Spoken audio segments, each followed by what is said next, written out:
الله يجزاك خيرا. السلام عليكم ورحمة الله وبركاته.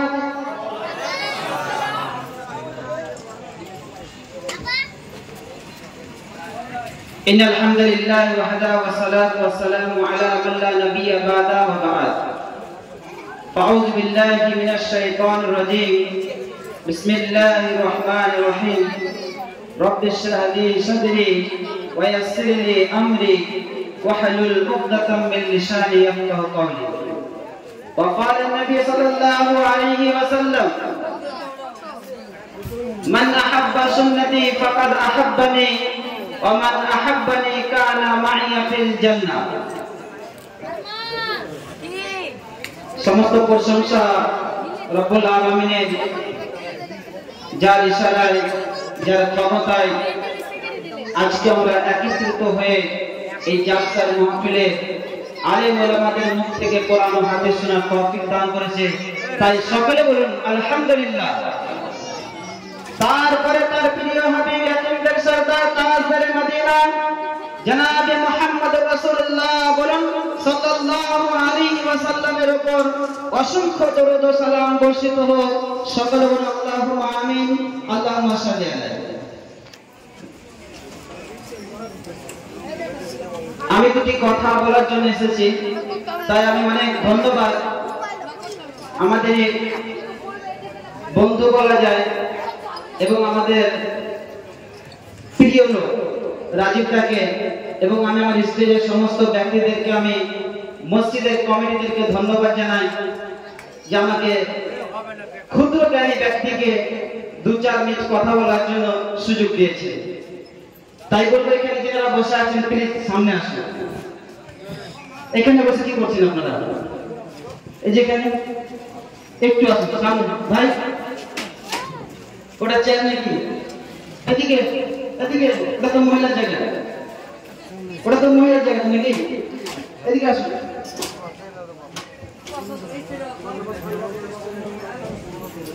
একটু কথা বলবেন আমার সঙ্গে। আপনারা আল্লাহকে ভালোবাসেন? হ্যাঁ কি না? কথা বলবেন। আল্লাহ রাসূল সাল্লাল্লাহু আলাইহি ওয়াসাল্লামকে ভালোবাসেন? আমার তো মনে হয় না, আমার মনে হয় না আপনারা তাকে ভালোবাসেন।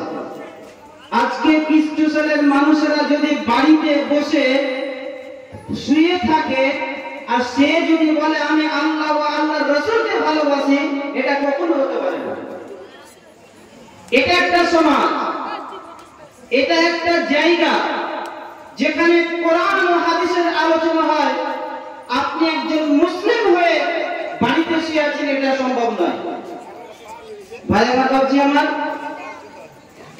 নবী সাল্লাল্লাহু আলাইহি ওয়াসাল্লাম তিনি বললেন, মান আহাব্বা সুন্নতি ফাকাদ আহাব্বানি ওয়া মান আহাব্বানি কানা মাইয়া ফিল জান্নাত। যারা আমার উম্মত হবে, এই উম্মতের লোকেরা আমার সঙ্গে জান্নাতে যাবে যদি এরা আমার কথা মতো চলে। আমি যা বলি এটাই যদি তারা পালন করে, ওরা আমার সাথে জান্নাতে যাবে। তবে আমাদের খ্রিস্টানের মুসলমানদেরকে দেখে মনে হয় যে এরা রাসূল সাল্লাল্লাহু আলাইহি ওয়াসাল্লামকে ভালোবাসে না। কখনো নয়। আমি রাসূল সাল্লাল্লাহু আলাইহি ওয়াসাল্লামের প্রতি ভালোবাসা বলতে গিয়ে আমি আপনাকে প্রমাণ করে দেব যে আমরা অবশ্যই তাদের থেকে মহব্বত করতে পারি না, তাদের থেকে বেশি ভালোবাসতে পারি না যারা সাহাবী, তাবী, তাবীন, আল্লাহর নবী জনাবে মুহাম্মদ রাসূলুল্লাহ সাল্লাল্লাহু আলাইহি ওয়াসাল্লামকে যারা ভালোবেসে গেছে। আজকের বর্তমান যুগে মুসলমানেরা নবী সাল্লাল্লাহু আলাইহি ওয়াসাল্লামকে কি ভালোবাসা দিয়ে গেছে, একটু শুনে যদি আমরা বুঝতে পারি। আল্লাহ সুবহানাহু ওয়া তাআলা তিনি বলেন, ওয়া আতিউল্লাহ ওয়া আতিউর রাসূল। তোমরা আল্লাহ ও আল্লাহর রাসূলকে অনুসরণ করে চলো, ইতাআত করে চলো। আমি গেলাম।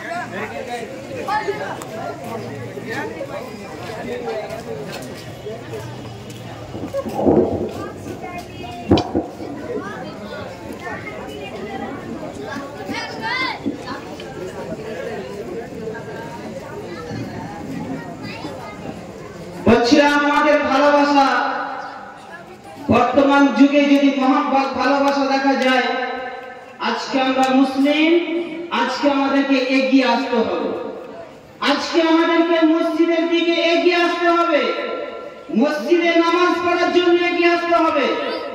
অনেক মানুষ বললেন আমি ভালোবাসি না, হাইয়া আলাস সালাহ, আসসালাতু খায়রুম মিনান নাম। কৃষ্ণচরের মা বোনেরা, ভাই ও বাপজিরা, মুয়াজ্জিন যখন আযান দেয় আসসালাতু খায়রুম মিনান নাম, আসসালাতু খায়রুম মিনান নাম, এই কৃষ্ণচরের মুসলমানেরা বাড়িতে শুয়ে থাকে, আর ফিলিস্তিনের মুসলমানেরা আযানের সঙ্গে সঙ্গে তারা ঘুম থেকে ভেঙে যায়, তারা রক্ত মাখানো অবস্থায় তারা মসজিদে হাজির হয়ে যায়, আল্লাহ আল্লাহ করে তারা ডাকতে থাকে, তারা আল্লাহকে স্মরণ করে। আপনি বলেন আমি আল্লাহর নবী জনাবে মুহাম্মদ রাসূলুল্লাহ সাল্লাল্লাহু আলাইহি ওয়াসাল্লামকে ভালোবাসি, এটা কখনো হতে পারে না। সেই জামানার মসজিদ 1400 বছর আগেকার মসজিদ, মসজিদ আকসার জন্য কোটি কোটি বাচ্চারা আজ পর্যন্ত জান দেওয়ার জন্য রেডি হয়ে গেছে। বর্তমান মুসলমানদের ঈমানের পরিচয় কথা বলছি। ভাই আমার, বাপজি আমার, আপনি একজন মুসলিম হওয়ার শর্ত, যদি আপনি ফজরের নামাজ আদায় করেন না, পাঁচ ওয়াক্তের নামাজ আদায় করেন না, মসজিদটাকে নির্মাণ করার জন্য যদি দান করার জন্য এগিয়ে না আসেন, আপনি কিসের মুসলিম? আপনি কিসের মুসলিম? একটু আমরা ভেবে দেখেছি? নবী সাল্লাল্লাহু আলাইহি সাল্লামের ভালোবাসা আমরা দেখেছি। বিভিন্ন জায়গায় যদি মসজিদকে ধ্বংস করা হয়, আপনার গ্রামের মসজিদকে নির্মাণ করার দায়িত্ব আপনার, আপনার গ্রামের মসজিদটাকে নির্মাণ করার পরিজন আপনার, আপনার গ্রামের মসজিদে মুসল্লি করার পরিজন আপনাদের। বিভিন্ন জায়গায় যদি মসজিদটাকে ধ্বংস করা হয়, তবে এখন পর্যন্ত মুসলমানরা জানে না কেন এরা মুসলমান নয়, হতেই পারে না। তারা যদি আপনার বাবরি মসজিদটাকে ধ্বংস করে কোটি কোটি টাকা দিয়ে যদি মন্দির তৈরি করতে পারে, আপনি আপনার গ্রামের মসজিদ নির্মাণ করার জন্য যদি আপনি টাকা বের না করেন, এটা মুমিনের পরিচয় হতেই পারে না, মুসলমানের পরিচয় হতেই পারে না। ভাই আমার, বাপজি আমার, আমরা মুসলিম। আল্লাহর নবী জনাবে মুহাম্মদ রাসূলুল্লাহ সাল্লাল্লাহু আলাইহি ওয়াসাল্লাম তিনি বলেছেন, কুল্লু উম্মতি ইয়াদখুলুল জান্নাতা ইল্লা মান আবা। নবী সাল্লাল্লাহু আলাইহি ওয়াসাল্লাম বলেছেন, প্রত্যেকটা উম্মতের মানুষরা জান্নাতে যাবে, কিন্তু আমরা আফসোস। নবী বললেন কারা? প্রত্যেকটা উম্মত মানুষ জান্নাতে যাবে। এক শ্রেণীর মানুষ জান্নাতে যাবে না, যারা নামাজ পড়বে না, যারা আমার কথা পালন করবে না, যারা আমার কথা শুনবে না, এরা জান্নাতে যাবে না। ভাই আমার, বাপজি আমার, আমি কোনো বক্তা এখানকার নয়, দুটো কথা বলার জন্য এসেছিলাম। একটি ঘটনা বলে, একটি হাদিস বলে দিয়ে আমি আমার জায়গা থেকে বিদায় দেব, কারণ এটা আরেক জলসা, ইমাম সাহেব আছেন, আরো বক্তব্য আছে, আমি তাদেরকে ডিস্টার্ব করতে চাই না। আমি প্রমাণ করতে চাই আমার ভালোবাসা এবং তাদের ভালোবাসার মধ্যে কি ছিল, আমার ভালোবাসা তাদের ভালোবাসার মধ্যে কি ছিল। এখন যদি বর্তমানে যদি ভালোবাসা দেখতে চান, তবে আপনি মোবাইলটা খুলে দেখবেন, ফিলিস্তিনি কোচি কোচি বাচ্চারা, মহিলারা নিজের বাচ্চা লাশকে নিয়ে তবু যেন ফজরের নামাজ আদায় করে, তবু যেন জোহরের নামাজ আদায় করে, তবু যেন তাহাজ্জুদের নামাজ আদায় করে। এখানে যতজন মুসলমান বসে আছেন, মাইক শব্দ শুনতে পাচ্ছে, 30 দিনকার তারাবির নামাজ আপনারা পড়েননি। ফিলিস্তিনের সাফ করে দেখবেন 4000, 10,000, 14,000 মুসল্লি রাত্রে, গভীর রাত্রে তারাবির নামাজ আদায় করেছে 30 দিন ধরে। ঠিকানা যাচ্ছে নামাজ যত অবস্থায় গুলি মারতে পারে। সাহাবী রাদিয়াল্লাহু সাহাবী তাবিনদের ইতিহাস, নবী সাল্লাল্লাহু আলাইহি সাল্লাম বলেন, যুদ্ধরত অবস্থায় তোমায় নামাজ পড়তে হবে। তুমি মুসলিম, একদল নামাজ পড়বে, একদল পাহারা দিবে। ভাই আমার, বাপজি আমার, এখন আমরা সুখে আছি, ভালো আছি, সুস্থতা রয়েছে, টাকা আছে, জমি জায়গা সব রয়েছে। একবার মতো দেখবেন ওই কোচিং মায়ের কোলে 7 বছরকার বাচ্চা, 5 বছরের বাচ্চা বাচ্চাকে কোলে রক্তিত নিয়ে তবু যারা আল্লাহকে বলে শুকরিয়া রাব্বুল আলামিন, আমি তো মুসলিম হয়েছি, আমি তো তার জন্য লড়াই করছি যে মসজিদে আল্লাহর নবী জনাব মুহাম্মদ রাসূলুল্লাহ সাল্লাল্লাহু আলাইহি সাল্লাম নামাজ পড়িয়েছেন, সেই মসজিদের জন্য আমি জান দিচ্ছি, যে মসজিদের জন্য, যে মসজিদে সমস্ত নবীগণ নামাজ পড়েছেন, তারা এখন পর্যন্ত মসজিদকে লুটার জন্য, মসজিদকে বাঁচানোর জন্য জান দিয়ে, সাহাবা জান দিয়ে এবং পরিবারকে দিয়ে সবকিছু ত্যাগ করে যে মসজিদটাকে বাঁচার লক্ষ্য করছে, আমি আর আপনি আমার বেলালের মসজিদটাকে সম্পূর্ণ করতে পারছি না। এটা আফসোসের কথা। ভাই আমার, বাপজি আমার, নবী সাল্লাল্লাহু আলাইহি সাল্লামকে ভালোবেসেছিলেন সুমাইয়া।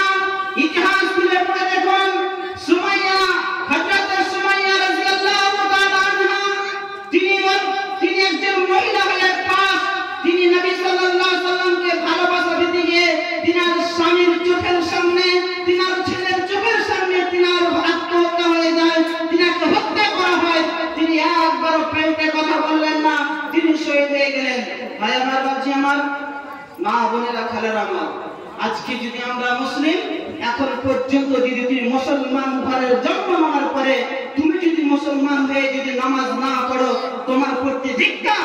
নবী সাল্লাল্লাহু আলাইহি সাল্লাম বলেছেন, তুমি আমার উম্মত হতেই পারো না, এরা আমার উম্মত নয়, যারা আমার কথা শুনবে না এরা আমার উম্মত নয়।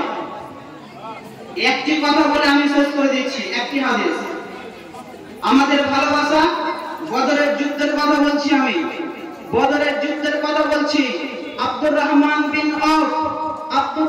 বিন আওফ তিনি বলছেন, আমি বদরের যুদ্ধেতে আমরা সারিবদ্ধ করছিলাম, লড়াইয়ের জন্য যেটা সারিবদ্ধভাবে হয়, আমরা কাতার নামাজের জন্য কাতার ঠিক করি, তিনারা লড়াইয়ের জন্য, জিহাদের জন্য কাতার ঠিক করছিলেন। আব্দুর রহমান বিন আওফ তিনি বলছেন, আমি কাতার ঠিক করছিলাম, এমন তো অবস্থাতে কচি কচি দুটো বাচ্চা আসলেন। হাদিস এসেছে 11 বছর, আবার কেউ বলছে 12 বছর, কেউ বলছে 9 বছর। কচি কচি দুটি বাচ্চা আসলেন। এই বাচ্চা দুটি মায়ের কোলে শুয়ে আছেন, মায়ের কোলে শুয়ে আছেন। এই জামের মধ্যে একটা বাচ্চার মাথা, এই জামের মধ্যে বাচ্চার একটি মাথা শুয়ে আছেন। মা কান্না করছেন, কান্নারত অবস্থাতে তিনি তিনার চোখ থেকে অশ্রু ঝরে, তিনার চোখ থেকে পানিগুলো টস টস করে পড়ে ওই বাচ্চা দুটোর গালে পড়ে গেলেন।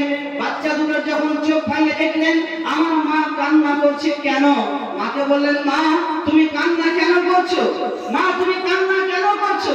মা বলছে, বাবা বলা যাবে না। বাচ্চা, কচি কচি বাচ্চারা বলল, মা তুমি আমাদেরকে বলো তুমি কান্না কেন করছো, আমার মায়ের চোখের পানি আমি সহ্য করতে পারি না। মা বললেন, এই আরব দেশে, আরব কান্ট্রিতে এমন একজন বদমাইশ, এমন একজন জাহেল রয়েছে যার নাম হচ্ছে আবু জাহেল। ইনি আমার নবী তাজদারে মদিনা বলেন জনাবে মুহাম্মদ রাসূলুল্লাহ সাল্লাল্লাহু আলাইহি ওয়াসাল্লামকে গালাগালি করে, অথচ আমরা কিছু করতে পারছি না। কচি কচি বাচ্চারা দাঁড়িয়ে গেলেন, উঠে গেলেন। তিনি বললেন, আবু জাহেলকে পাবো কোথায়? মায়ের কোল ছেড়ে চলে গেলেন। শুধুমাত্র শুনলেন আমার নবী তাজদারে মদিনা জনাবে মুহাম্মদ রাসূলুল্লাহ সাল্লাল্লাহু আলাইহি ওয়াসাল্লামকে গালাগালি করেছে বলে তাদের রক্তগুলো গরম হয়ে গেছে। আমার আপনার চোখের সামনে মসজিদ ভেঙে দিচ্ছে, আমার আপনার চোখের সামনে জয় শ্রী রাম বলা হচ্ছে, আমার চোখের সামনে আমাদের পুরো বিরোধিতা হচ্ছে না। মসজিদ নির্মাণ করার জন্য গেছে, নামাজি নাই। ফজরের সময়তে 4 থেকে 5টা লোক, 10টা লোক, কিসের মসজিদ, কিসের মুসলমান তুমি? ভাই আমার, বাপজি আমার, ওই কচি কচি বাচ্চা আব্দুর রহমান বিন আওফ নিজের চাচার কাছে গেলেন। ডান দিকে বাম দিকে বাচ্চাগুলো বলছেন, হঠাৎ করে বলছে, চাচা। তো বাবা আব্দুর রহমান বিন আওফ তিনি ভাবলেন হয়তো আমার পাশে দুটো মজবুত মানুষ এসেছে লড়াইয়ের জন্য, যাতে আমি দুশ্মনদের জন্য লড়াইয়ের জন্য এগিয়ে যেতে পারি। কিন্তু কচি কচি বাচ্চা, এই বাচ্চারা বললেন, চাচা चाचा हमको सिर्फ एक बता दीजिए, हमको सिर्फ एक बता दीजिए, ये अबू जहल किसको कहा जाता है? ये कहाँ का आदमी है? छोटा छोटा बच्चा अब्दुर्रहमान बिन औफ ने कहा, मैं तो घबरा गया, मैं घबरा गया। ये छोटा छोटा बच्चा अपने मुंह में क्या निकल रहा, किसका नाम निकल रहा है? अबू जहल का, जिसका नाम सुनकर के लोग डरते हैं। ये छोटा छोटा बच्चा मुझसे पूछता, अबू जहल कहाँ है? अबू जहल की बात कहता है। अब्दुर्रहमान बिन औफ ने फरमाया, बेटा भतीजा तुम अबू जहल के नाम क्या पूछते हो? ये अबू जहल कहाँ है? अबू जहल कौन है? इस अबू जहल के बारे में लोग डरते हैं, इनके नाम सुनते हुए तत्तर तत्तर करके कांपते। बेटा तुम छोटा छोटा बेटा तुम क्या करोगे अबू जहल को? भतीजा ने कहा, चाचा ये मत पूछो कि मैं क्या करूंगा, सिर्फ आप मुझे ये बता दीजिए कि अबू जहल कौन है। अब्दुर्रहमान बिन औफ ने फरमाया, रब्बे काबा की कसम, जब मैंने छोटे बच्चे के जबान से मैंने ये सुना कि ये अबू जहल कौन है, मुझे बता दीजिए।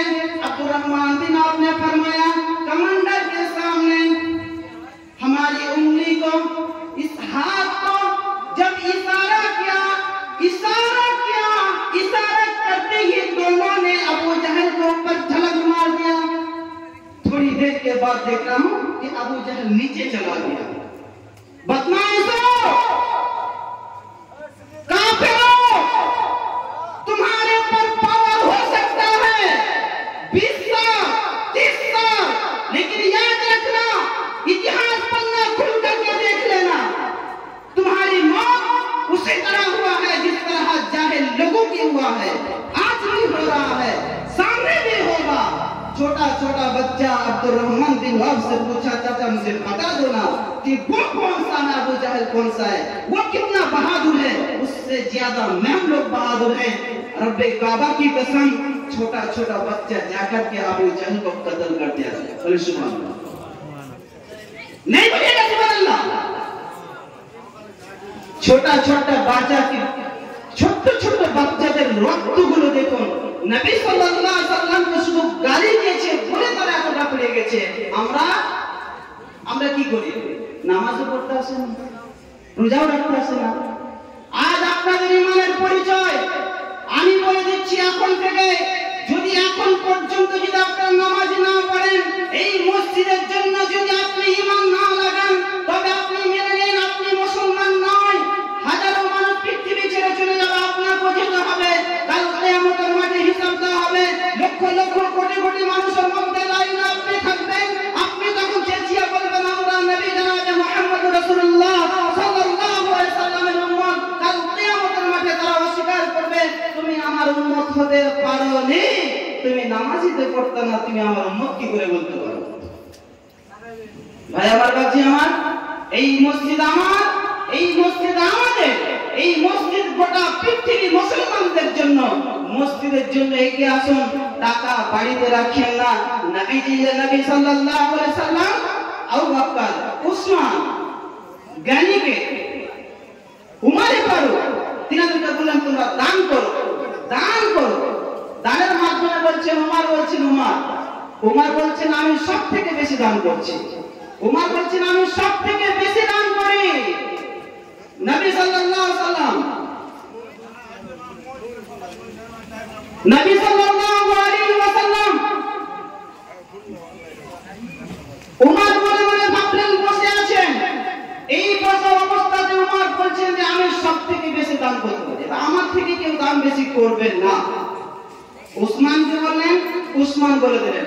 উমরকে বললেন, উমর বলে দিলেন।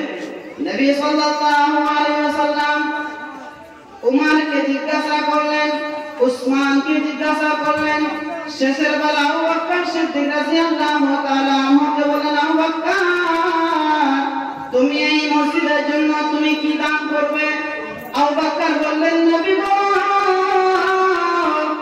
আমার বাড়িতে খাবার ছাড়া কিছু নাই, আমি সমস্ত সবকিছু তোমার দান করে দিয়েছি। উমর রাদিয়াল্লাহু তাআলা ভেবেছিলেন অর্ধেকটা দান আমি করেছি, অর্ধেকটা জমি রেখেছি। ভাই আমার বাপজি আমার, ভাই আমার বাপজি আমার, এই মসজিদ আপনার, আপনাকে করতে হবে, সবকিছু আপনাকে করতে হবে, অন্য কেউ করে দিবে না। তাই বক্তা আসছে, বক্তা আদায় করবে, ওনাদের হাতে দিবেন। আমি শুধু আপনাকে জাগাতে চেয়েছি আমরা মুসলিম কিনা, আমি শুধু জাগাতে চেয়েছি আমরা মুসলিম কিনা। যদি আমরা মুসলিম হই তাহলে মসজিদ ভর্তি নামাজ হবে, যদি আমরা মুসলিম হই মসজিদ ভর্তি নামাজ হবে, মুসল্লি হবে। আপনি কি করে শুয়ে আছেন এখন পর্যন্ত? মুসলমানদেরকে এত অত্যাচার করার পরে যদি আপনি এই বাড়িতে শুয়ে থাকেন তবে জানবেন যে আপনি মুসলমান কখনই হতে পারেন না, মুসলমান বলে দাবি করতে পারবেন না। কাল কিয়ামতের মাঠে আপনাকে হিসাব দিতে হবে, খ্রিস্ট সালের মানুষদেরকে হিসাব দিতে হবে। এত বড় জলসা করার পরেও যদি মাহফিলে মানুষ না থাকে, কাল কিয়ামতের মাঠে আপনাকে হিসাব দিতে হবে। আপনি মসজিদে ছিলেন না কেন? আপনি মসজিদে ছিলেন না কেন? আল্লাহ নবী জনাব মুহাম্মদ রাসূলুল্লাহ সাল্লাল্লাহু আলাইহি ওয়াসাল্লাম বলেন, মান আহাব্বা সুন্নতি ফাকাদ আহাব্বানি ওয়া মান আহাব্বানি কানা মাইয়া ফিল জান্নাহ। আমার উম্মতরা যদি জান্নাত যেতে চায় তবে আমি যা বলেছি তা তোমরা শুনে নাও, আমি যা বলেছি তা শুনে নাও। যদি আমি যা বলেছি সেটাই যদি তোমরা শুনে নাও তাহলে রব্বে কাবা কি কসম তোমরা আমার সঙ্গে জান্নাতে যাবে, তোমরা আমার সঙ্গে জান্নাতে যাবে। ভাই আমার, বাবজি আমার, আমরা ভালোবাসতে শিখেছি, মানতে শিখিনি। ভালোবাসতে শিখেছি, মানতে শিখিনি। যতক্ষণ পর্যন্ত আপনি না মানবেন ভালোবাসা প্রকাশ্য হবে না, ভালোবাসা প্রকাশ্য হবে না। মুখে বলে ভালোবাসা করা যায় না, মেনে না হচ্ছে ভালোবাসা। নামাজ পড়বো বলে নামাজি হওয়া যায় না, নামাজ পড়লে তাকে নামাজি বলা যায়। বেনামাজিরা কখনো জান্নাতে যাবে না, বেনামাজিরা কখনো জান্নাতে যাবে না, মাথায় রেখে দেন।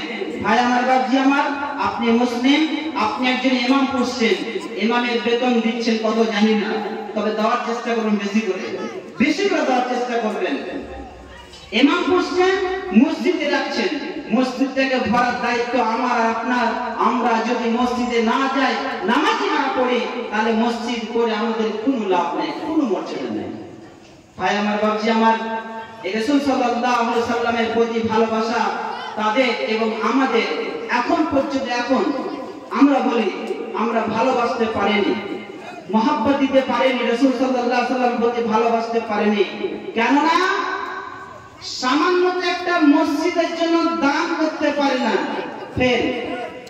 সামান্য একটা মসজিদের দানের দিক থেকে আমরা ফেল। আজকে একটা মাটি দিয়ে আসলাম, আমাদের নিজের বংশ শুধু জমি জমি জমি জমি জমি করে করে কয়েক বিঘা জমি কিনে নিয়েছে, আজকে পৃথিবী থেকে চলে গেলেন। ওনাকে বলা হচ্ছিল তুমি কিছু দান করে যাও, দান করলেন না।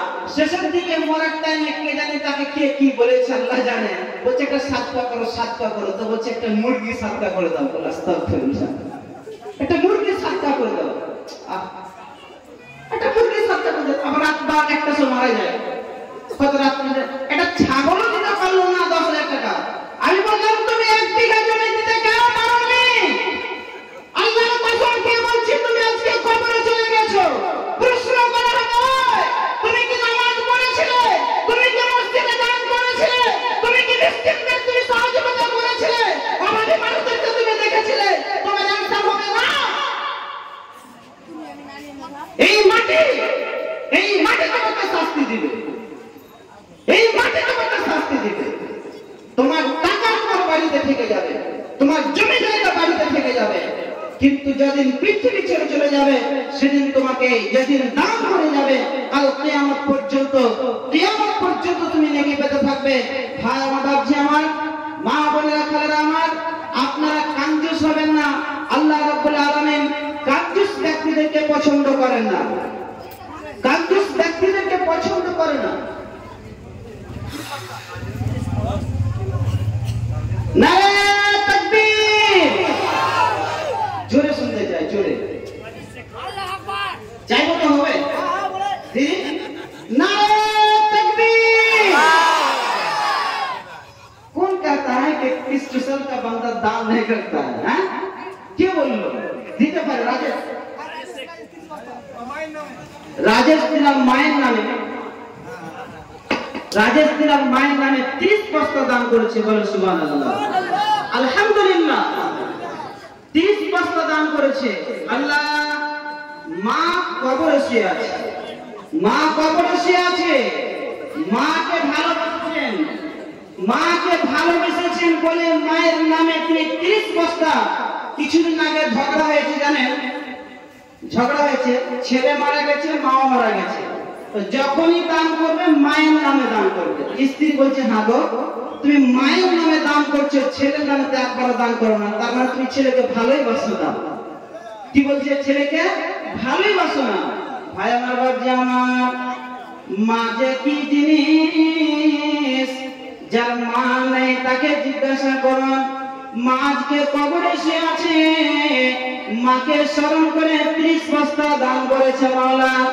ভাগ্যবান মা, তার যোগ্য ছেলে 30 বস্তা দান করেছে মাওলা, তুমি তার দানকে সাগরে মঞ্জুর করে নাও রব্বুল আলামিন। আজ রাজেশের মা কবরে শুয়ে দোয়াগুলো 30 বস্তা সিমেন্ট দান করেছে মাওলা রব্বুল আলামিন। তুমি তার মাকে জান্নাতুল ফেরদাউস দান করে দাও রব্বুল আলামিন। যদি কোনো কবরে আযাব থাকে, শাস্তি পেয়ে থাকে, আল্লাহ গো, ওই মায়ের শাস্তিটাকে তুমি দূর করে দাও রব্বুল আলামিন। তুমি বলেছো কোন কচি বাচ্চা তার নিজের সন্তান যদি দান করে, দানটা কবুল হবে। গোটা বিশ্বে মানুষ যদি দোয়া করে, দোয়া কবুল হতে পারে, নাও হতে পারে, কিন্তু তার নিজের পরিবার সন্তান যদি দান করে, দোয়া করে, রব্বুল আলামিন তার দানকে কবুল করে নেয় রব্বুল আলামিন। তার মাকে তুমি জান্নাতুল ফেরদাউস করে দাও, রাজেশের দানকে কবুল করে নাও, আমিন রব্বুল আলামিন, সুম্মা আমিন। ভাই আমার, বাচ্চা আমার, দান করবেন, ইমাম সাহেব আজকে দান করবেন। এমন একটা নিজের মধ্যে কনফিডেন্স, নিজের মধ্যে এমন একটা কনফিডেন্স নিয়ে আসেন আপনাদের গ্রামের প্রতি, আমরাই দান করে মসজিদ করব। আরে তাকবীর, আরে তাকবীর, আমরাই দান করে মসজিদ নির্মাণ করব, এটা কনফিডেন্স আপনার হওয়া উচিত। ভাই আমার, বাবজি আমার, আর বেশি লম্বা না করে বা সেখান থেকে আমার বক্তব্য ইতি করছি।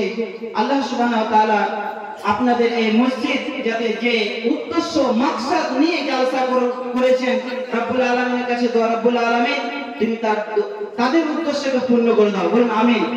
রব্বুল আলামিন এই জালসা করার যেটা মেন মাকসাদটাকে আল্লাহ তুমি পূর্ণ করে দাও, এবং আমরাই করব ইনশাআল্লাহ আজিজ। আসসালামু আলাইকুম ওয়া রাহমাতুল্লাহি ওয়া বারাকাতুহু।